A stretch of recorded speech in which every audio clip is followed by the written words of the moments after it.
नमस्कार, जय हिंद दोस्तों। स्वागत है आपका आपके अपने यूट्यूब चैनल पर। तो आज की इस क्लास में हम कंप्लीट करेंगे अगस्त 2023 का करंट अफेयर्स। तो अगस्त 2023 में जितना भी करंट अफेयर्स इंपॉर्टेंट है, आपकी परीक्षाओं में पूछा जा सकता है, वो सब आज क्लास में आपको पूरा मिलेगा। आरओ 2023 का एग्जाम हो या यूपी ट्रिपल एससी पेट का एग्जाम हो, यूपी पीसीएस या एसएससी का एग्जाम हो, किसी भी एग्जाम के लिए करंट अफेयर्स बहुत ही महत्वपूर्ण होती है और कम से कम 10 से 20% तक प्रश्न करंट अफेयर से पूछे जाते हैं। तो उन प्रश्नों को तैयार करने के लिए आपको काफी अच्छे तरीके से मंथली करंट अफेयर्स को देखना होता है और आखिरी के 3 महीने बहुत ही ज्यादा महत्वपूर्ण होते हैं एग्जाम में पूछे जाने वाली करंट अफेयर्स के लिए। तो अगस्त माह का ये करंट अफेयर है और इसको काफी अच्छे से आप देखिएगा। तो चलिए शुरू करते हैं आज का वीडियो, लेकिन उससे पहले मैं आपसे रिक्वेस्ट करूंगा कि वीडियो को लाइक कर लीजिएगा, चैनल पर नया है तो चैनल को सब्सक्राइब कर लीजिएगा।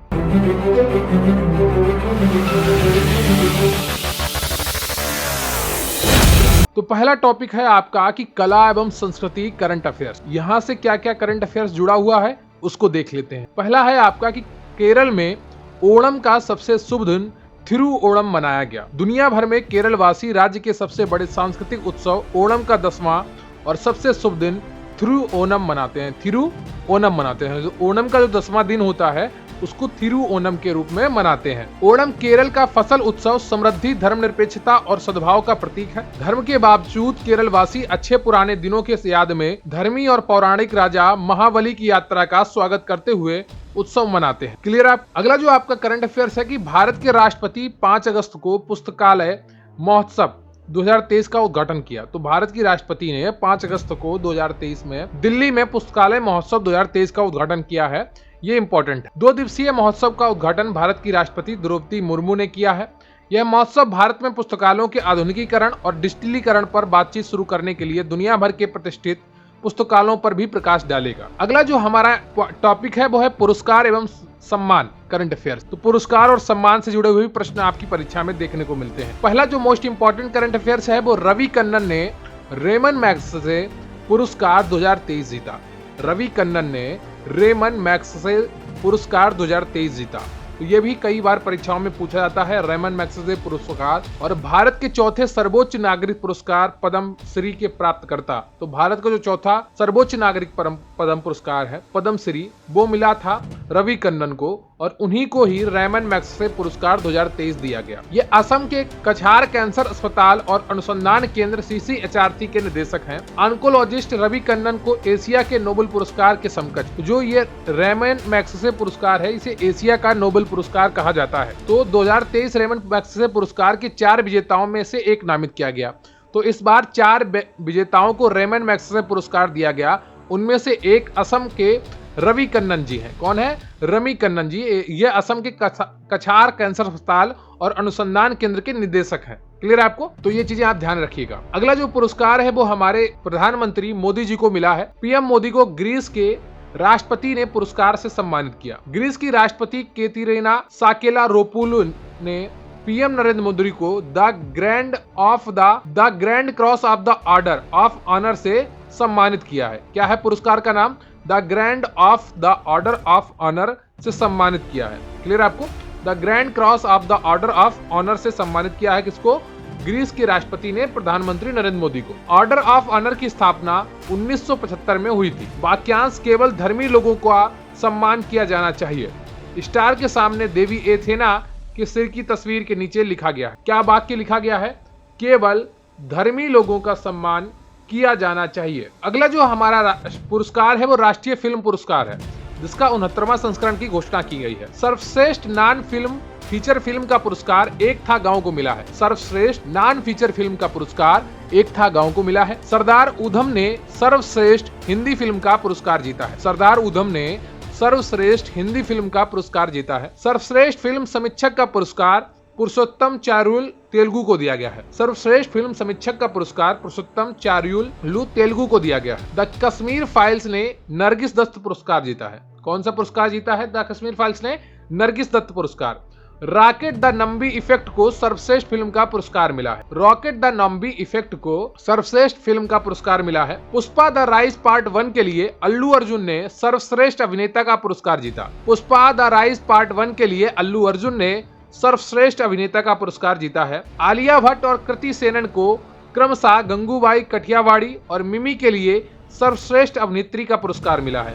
तो दो अभिनेत्रियों को सर्वश्रेष्ठ अभिनेत्री का पुरस्कार मिला है और एक अभिनेता को सर्वश्रेष्ठ अभिनेता का पुरस्कार मिला है। पुष्पा द राइज पार्ट 1 के लिए अल्लू अर्जुन को सर्वश्रेष्ठ अभिनेता का पुरस्कार मिला है और आलिया भट्ट और कृति सेनन को क्रमशः गंगूबाई कठियावाड़ी और मिमी के लिए सर्वश्रेष्ठ अभिनेत्री का पुरस्कार मिला है। क्लियर आपको? द कश्मीर फाइल्स ने नरगिस दत्त पुरस्कार जीता है। सरदार उधम ने सर्वश्रेष्ठ हिंदी फिल्म का पुरस्कार जीता है। तो राष्ट्रीय फिल्म पुरस्कारों के 69वें संस्करण की घोषणा की गई थी, जिसकी आपको जानकारी पूरी दे दी गई है। अगला जो अवार्ड है वो है जयेश सैनी को ग्लोबल लीडर अवार्ड 2023 मिला। जयेश सैनी को अफ्रीका में हेल्थ केयर विस्तार के लिए ग्लोबल लीडर अवार्ड 2023 से सम्मानित किया गया है। जयेश सैनी के नेतृत्व में लाइफ केयर ग्रुप ने केन्या के 5 प्रमुख हिस्सों में अस्पतालों के साथ पूर्वी अफ्रीका में स्वास्थ्य सेवाओं का विस्तार किया और अफ्रीका के विभिन्न क्षेत्रों में 10 और अस्पतालों की योजना बनाई है। इसके लिए इन्हें ग्लोबल लीडर अवार्ड 2023 दिया गया है जयेश सैनी। अगला जो पुरस्कार है वो पीएम नरेंद्र मोदी को लोकमान्य तिलक राष्ट्रीय पुरस्कार से सम्मानित किया गया। यह महाराष्ट्र सरकार द्वारा महाराष्ट्र में दिया जाता है। यह पुरस्कार 1983 में तिलक स्मारक मंदिर ट्रस्ट द्वारा स्थापित किया गया था। किसके द्वारा? तिलक स्मारक मंदिर ट्रस्ट द्वारा स्थापित किया गया था और हर साल 1 अगस्त को लोकमान्य तिलक की पुण्यतिथि पर उन व्यक्तियों को दिया जाता है जिन्होंने राष्ट्र के विकास के लिए उल्लेखनीय योगदान दिया है।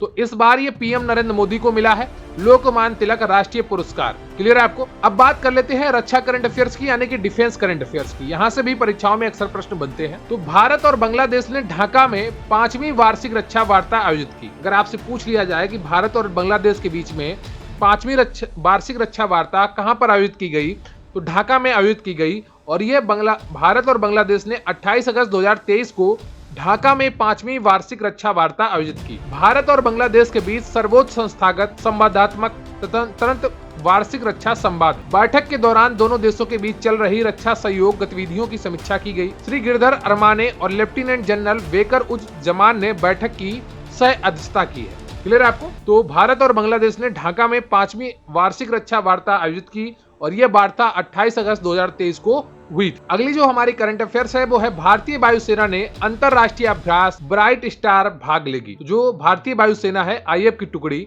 मिस्र में अभ्यास ब्राइट स्टार 23 के लिए रवाना हुई, जो अभ्यास में उनकी पहली भागीदारी है। इस अभ्यास में संयुक्त राज्य अमेरिका, सऊदी अरब, ग्रीस, कतर और भारत की टुकड़ियां भी शामिल होंगी। तो जो ब्राइट स्टार 23 अभ्यास है ये मिस्र में होगा और ये भारतीय वायुसेना इसमें भाग लेगी। राज्य अमेरिका, संयुक्त राज्य अमेरिका, सऊदी अरब, ग्रीस, कतर और भारत की टुकड़ियां इसमें शामिल होंगी। इसका उद्देश्य संयुक्त संचालन योजना और कार्यान्वयन का अभ्यास करना है। क्लियर आपको? अगला जो हमारा महत्वपूर्ण करंट अफेयर्स है वो है क्वाड देशों के नौसैनिका अभ्यास मालावर का 27वां संस्करण संपन्न हुआ। अभ्यास मालाबार का 27वां संस्करण 21 अगस्त से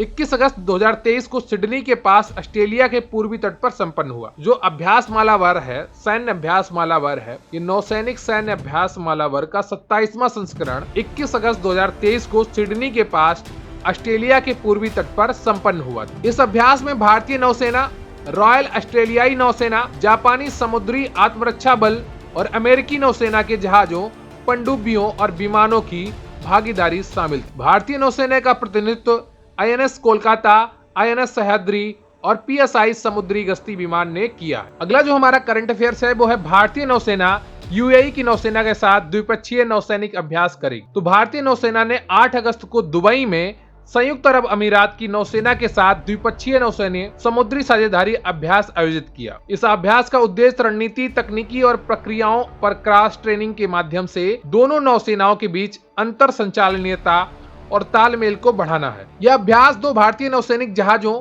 आईएनएस विशाखापत्तनम और आईएनएस त्रिकंद द्वारा आयोजित किया गया था। अब जो अगला हमारा करंट अफेयर्स का टॉपिक है वो सरकारी योजनाएं एवं नीतियां करंट अफेयर्स हैं। आप सभी कृपया वीडियो को लाइक कर लीजिएगा, चैनल पर नए हैं तो चैनल को सब्सक्राइब कर लीजिएगा। अक्सर परीक्षाओं में सरकारी योजनाओं एवं नीतियों से जुड़े हुए प्रश्न आते हैं। धर्मेंद्र प्रधान ने दिल्ली में राष्ट्रीय पाठचर्या की रूपरेखा जारी की। केंद्रीय शिक्षा और कौशल विकास एवं उद्यमिता मंत्री धर्मेंद्र प्रधान द्वारा स्कूली शिक्षा के लिए राष्ट्रीय पाठचर्या की रूपरेखा NSCF-SE जारी की गई है। NSCF-SE को 21वीं सदी के मांगों के साथ शिक्षा को संरेखित करने के लिए डिजाइन किया गया है। क्लियर आपको? रूपरेखा स्कूली शिक्षा के 5+3+3+4 डिजाइन पर जोर देती है। क्या? 5+3+3+4 डिजाइन पर जोर देती है और स्कूली शिक्षा के बुनियादी से लेकर माध्यमिक स्तर तक के सभी चरणों को शामिल करती है। अगला जो है आपका कि सरकार मेरा बिल मेरा अधिकार जीएसटी इनाम योजना शुरू करेगी। तो सरकार मेरा बिल मेरा अधिकार चालान प्रोत्साहन योजना शुरू करेगी जो 10,000 से 1 करोड़ तक नगद पुरस्कार प्रदान करती है। यह योजना जिसका उद्देश्य ग्राहकों को हर बार खरीदारी करने पर बिल मांगने के लिए प्रेरित करना है। असम, गुजरात और हरियाणा राज्यों में और केंद्र शासित प्रदेश पुडुचेरी, दमन और दीव तथा दादरा और नगर हवेली में शुरू की जाएगी। क्लियर आपको? मेरा बिल मेरा अधिकार योजना अभी सिर्फ केंद्र शासित प्रदेश पुडुचेरी, दमन और दीव तथा दादरा और नगर हवेली, असम, गुजरात और हरियाणा राज्यों में शुरू की जाएगी। अगला जो है वो है श्री नितिन गडकरी ने Bharat NCAP new car assessment programme शुरू किया है। NCAP भी कह सकते हैं इसको। नितिन गडकरी ने नई दिल्ली में Bharat new car assessment programme Bharat NCAP शुरू किया जिसका लक्ष्य भारत में 3.5 टन तक के वाहनों के लिए वाहन सुरक्षा मानकों को बढ़ाकर सड़क सुरक्षा को बढ़ावा देना है। कार्यक्रम का उद्देश्य उपभोक्ताओं को बाजार में उपलब्ध विभिन्न मोटर वाहनों की दुर्घटना सुरक्षा की तुलना करने के लिए एक उपकरण प्रदान करना है। कार्यक्रम 1 अक्टूबर 2023 से शुरू होगा। अगला जो हमारा है करंट अफेयर्स वो है राज्यसभा ने अंतर सेवा संगठन विधेयक 2023 पारित। देखिए, आप लोगों को कई बार मैंने कहा है कि रिकॉर्डेड क्लास देखा करिए। लाइव क्लास में टीचर इधर उधर की बात करता है, आपकी कमेंट्स पढ़ता रहता है, जिससे आप जो चीजें 15-20 मिनट में पढ़ सकते हैं उसको 1-1.5 घंटे में पढ़ते हैं। इससे क्या होता है, आपका समय भी जाता है और आपके दिमाग में फालतू की चीजें आती। इसलिए टू द पॉइंट चीजें पढ़ा करिए, रिकॉर्डेड क्लास देखा करिए, ताकि आपको जो पेपर के लिए महत्वपूर्ण है वही आप सिर्फ पढ़ें। राज्यसभा ने अंतर सेवा संगठन विधेयक 2023 पारित। अंतर सेवा संगठन कमांड नियंत्रण और अनुशासन विधेयक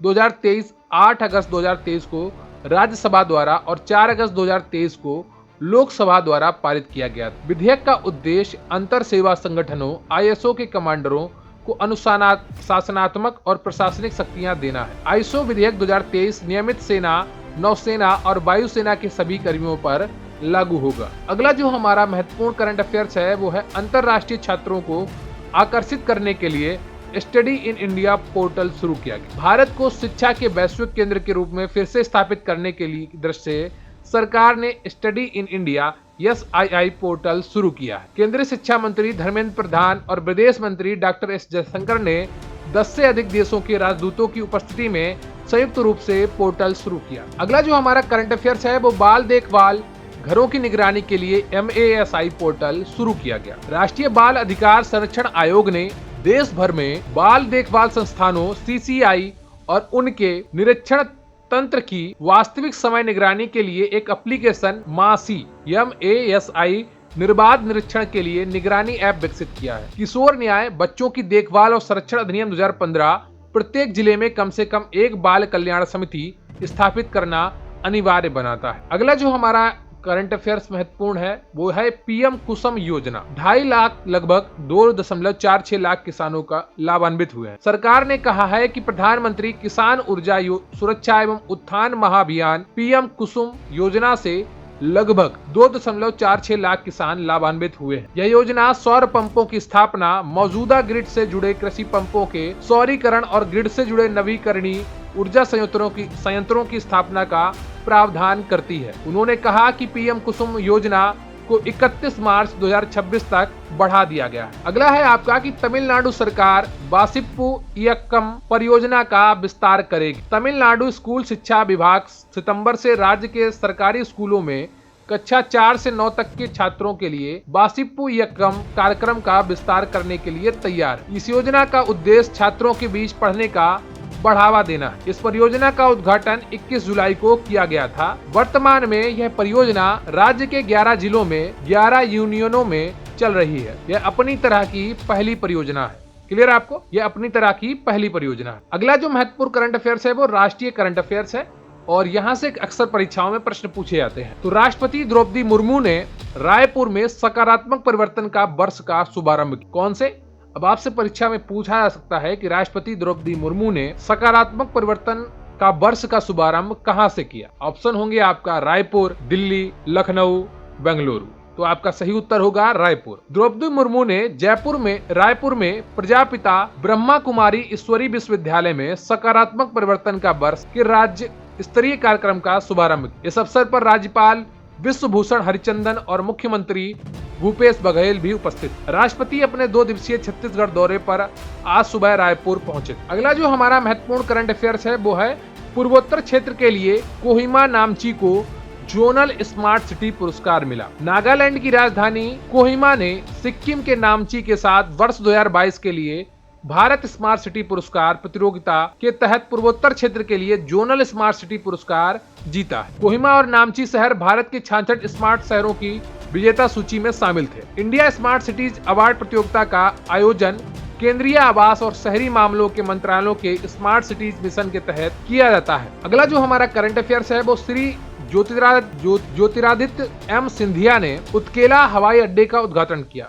जो ज्योतिरादित्य जी हैं ये हमारे पर्यटन मंत्री हैं केंद्र सरकार के, और इन्होंने एम सिंधिया ने उत्केला हवाई अड्डे और उत्केला और भुवनेश्वर के बीच सीधी उड़ान का उद्घाटन किया। उड़ीसा में उत्केला हवाई अड्डे का इन्होंने उद्घाटन किया है और उत्केला हवाई अड्डे का रनवे 917 मीटर लंबा है और इसको मिलाकर अब उड़ीसा में 5 हवाई अड्डे हो गए। क्लियर आप। अगला जो हमारा करंट अफेयर से महत्वपूर्ण वो है Kolkata metro London Moscow Istanbul के विशिष्ट क्लब में शामिल होगी। तो कोलकाता मेट्रो रेलवे सभी नए और मौजूदा गलियारों के लिए कंपोजिट एल्यूमिनियम थर्ड रेल का ऑपरेट कर रहा है, जो इस प्रतिष्ठित महानगरों में शामिल कर रहा है। नई एल्यूमिनियम थर्ड रेल प्रणाली निर्बाध परिवर्तन की सुविधा प्रदान करेगी और दक्षता बढ़ाएगी। कोलकाता मेट्रो रेलवे इस नवीन तकनीकी को अपनाने में लंदन, मॉस्को, बर्लिन, म्यूनिक और इस्तांबुल जैसे शहरों में शामिल हो गया है। अगला जो हमारा महत्वपूर्ण करंट अफेयर्स है और ये परीक्षा में आ सकता है, मोस्ट इंपोर्टेंट है कि केंद्रीय मंत्रिमंडल ने 23 अगस्त को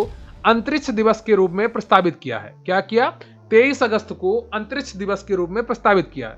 ऐसा क्यों किया है? क्योंकि भारत 23 अगस्त को चंद्रमा के दक्षिणी ध्रुव के पास उतरने वाला पहला देश बना है, जो अपने आप में एक महत्वपूर्ण उपलब्धि है। लैंडर की लैंडिंग साइट का नाम शिव शक्ति पॉइंट रखा गया है। क्लियर आपको? तो ये दोनों पॉइंट आप याद रखिएगा और परीक्षा में यहाँ से आपसे प्रश्न पूछा जा सकता है। हैदराबाद को भारत का पहला सोलर रूफ साइकिलिंग ट्रैक मिला। हैदराबाद आउटर रिंग रोड के पास अपनी तरह की पहली टिकाऊ और छत साइकिलिंग ट्रैक के साथ आगे बढ़ रहा है। हेल्थवे नाम से 23 किलोमीटर के इस 3 लेन ट्रैक में नानक रामगुड़ा से तेलंगाना राज्य पुलिस अकादमी तक 8.5 किलोमीटर और कोल्लूर से नरसिंगी तक 14.5 किलोमीटर की दूरी पर 2 खंड हैं जो नरसिंगी जंक्शन पर मिलते हैं। क्लियर आपको? अगला जो हमारा महत्वपूर्ण करंट अफेयर्स है वो नितिन गडकरी ने न्यू दिल्ली में दुनिया की पहली 100% इथेनॉल ईंधन वाली कार लॉन्च। सड़क परिवहन और राजमार्ग मंत्री नितिन गडकरी ने नई दिल्ली में दुनिया की पहली 100% इथेनॉल ईंधन वाली कार लॉन्च की है। पेट्रोल में 20% इथेनॉल मिश्रण लागू है होने से देश को आयात बिल के रूप में सालाना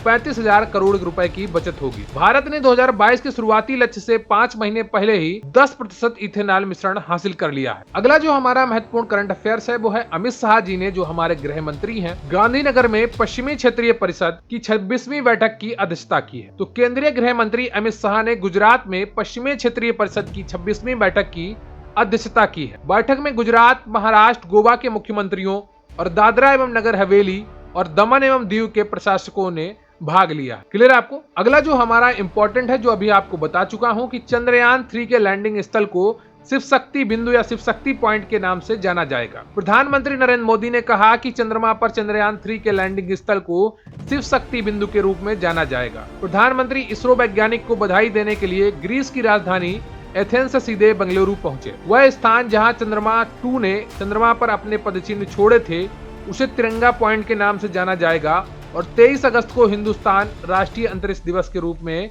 मनाया जाएगा। तो 23 अगस्त को हिंदुस्तान राष्ट्रीय अंतरिक्ष दिवस के रूप में मनाया जाएगा। क्लियर आपको? अगला जो है आपका वो है कन्याकुमारी मैटी केले को जीआई टैग मिला। तो कन्याकुमारी जिले की मूल निवासी मैटी केले की किस्म को भौगोलिक उपदर्शन जीआई टैग दिया गया था और यह अपनी अनूठी विशेषताओं के लिए जानी जाती है, जो केवल अपने मूल क्षेत्र की विशिष्ट जलवायु और मिट्टी की स्थितियों में ही पनपती है। कन्याकुमारी की मैटी सुगंध और शहद जैसे स्वाद के कारण विशिष्ट बेबी बनाना के नाम से जाने जाने वाला यह मुख्य रूप से कलकुलम और विलावनकोड तालुकों में विकसित हुआ है। क्लियर आपको? तो कन्याकुमारी मैटी केले को जीआई टैग मिला है, यह इंपॉर्टेंट है, इसको ध्यान रखिए। अगला है आपका कि भारत का पहला अत्याधुनिक 3D प्रिंटेड डाकघर बंगलुरु में खुला। तो ये भी इंपॉर्टेंट है। भारत के पहले 3D प्रिंटेड डाकघर भवन का उद्घाटन बंगलुरु में किया गया है। इमारत का निर्माण 3D कंक्रीट प्रिंटिंग तकनीकी का उपयोग करके किया गया था। इसका निर्माण लांसर एंड टुब्रो लिमिटेड द्वारा IIT मद्रास की तकनीकी मार्गदर्शन से किया गया था। क्लियर आपको? अगला जो महत्वपूर्ण है वो है 7 दिवसीय बहुभाषी लघु कथा महोत्सव जम्मू में शुरू हुआ। तो जम्मू और कश्मीर कला संस्कृति और भाषा अकादमी का 7 दिवसीय बहुभाषी लघु कथा महोत्सव जम्मू के JKACL परिसर में शुरू हुआ। यह पहली बार है कि JKACL द्वारा लघु कथाओं का इतना बड़ा महोत्सव आयोजित किया गया। 7 दिवसीय महोत्सव में डोंगरी, हिंदी, पंजाबी, गोजरी, पहाड़ी और कश्मीरी भाषाओं के लेखकों ने अपनी लघु कथाएं प्रस्तुत। अगला जो महत्वपूर्ण है वो CSIR NBRI ने मिलकर कमल की उन्नत किस्म नमोह 108 शुरू की है। CSIR राष्ट्रीय वनस्पति अनुसंधान संस्थान ने 108 पंखुड़ियों वाले राष्ट्रीय फूल कमल की एक उन्नत किस्म नमोह 108 शुरू की है। स्वतंत्रता दिवस के एक दिन पहले यह फूल राष्ट्र को समर्पित किया गया। कमल की किस्म मौसम के प्रति अधिक प्रतिरोधी है और मार्च से दिसंबर तक फूल दे सकती है। CSIR NBRI ने कमल के रेशे से बने परिधान और कमल के पौधों से विकसित इत्र भी जारी किया। क्लियर आपको? तो करंट अफेयर्स अगस्त 2023 में आपको ये पूरा मंथली करंट अफेयर्स रिवाइज किया गया है, जो RO UP SSC PET UPPCS SSC exam के लिए बहुत ही महत्वपूर्ण है। और इसके अलावा जो दिवस वाला करंट अफेयर्स है वो आपको एक अलग से पूरा वीडियो दिया जाएगा, जिससे जो दिवस की थीम है अगस्त की वो सब कुछ आपको करवा दी जाए, जिससे वहां से भी कोई भी आपका प्रश्न ना छूटे। इसी तरीके से आपको लगातार टॉपिक वाइज वीडियो दिए जाएंगे, जिससे आपकी तैयारी अच्छी हो सके और आप एक एक चीज समझ सके। कृपया वीडियो को लाइक कर लीजिएगा, चैनल पर नया है चैनल को सब्सक्राइब कर लीजिएगा। आप सभी का बहुत बहुत धन्यवाद है। और अगर आप हमारे PDF बैच से जुड़ना चाहते हैं तो स्क्रीन पर दिख रहे व्हाट्सएप नंबर पर आप मैसेज कर सकते हैं या डिस्क्रिप्शन बॉक्स में दिए गए लिंक पर जाकर भी मैसेज कर सकते हैं। तो थैंक यू वेरी मच, बहुत बहुत धन्यवाद आपका। जय हिंद, जय भारत।